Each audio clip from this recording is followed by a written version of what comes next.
Good morning, and welcome to your 24th meditation.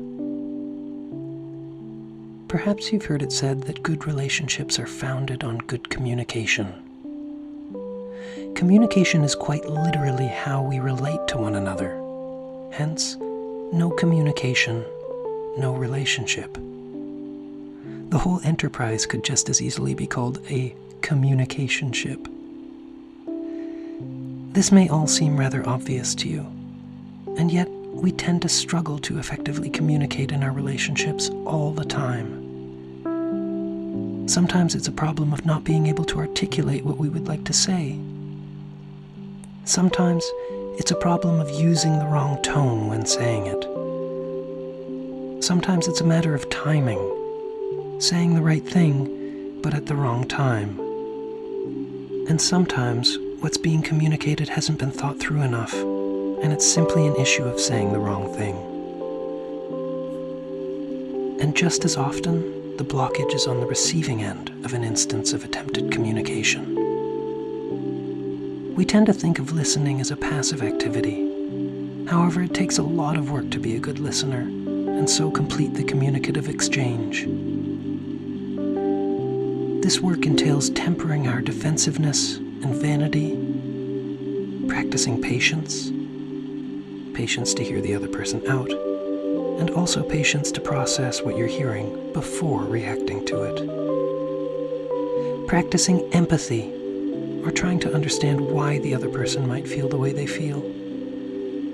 And doing your best to create an environment where the other person feels comfortable saying whatever it is they need to say. So how do we apply all these principles in a relationship? A good place to start is this very idea of need.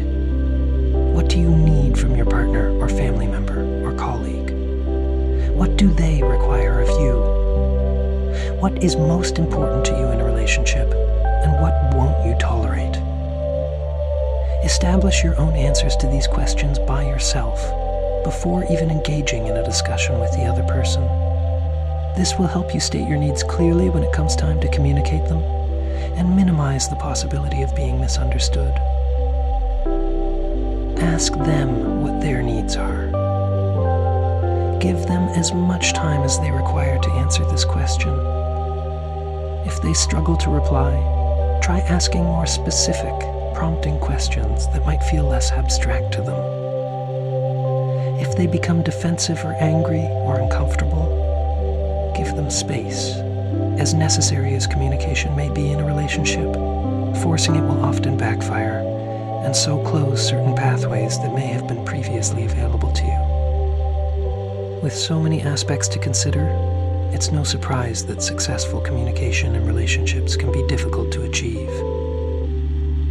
However, if you regularly take the time to try to understand your partner's needs, as well as your own, if you constantly remind yourself to be sensitive, empathic, and patient, and if you're willing to be vulnerable, trusting the legitimacy of your own feelings, while also trusting the other person to handle your confidences with care, then you will find that you are able to connect to people with a depth that you may not have known existed, and therein derive one of the richest joys available to us humans. Keep it up. You're doing great. Have a wonderful day. This podcast was brought to you by Odium.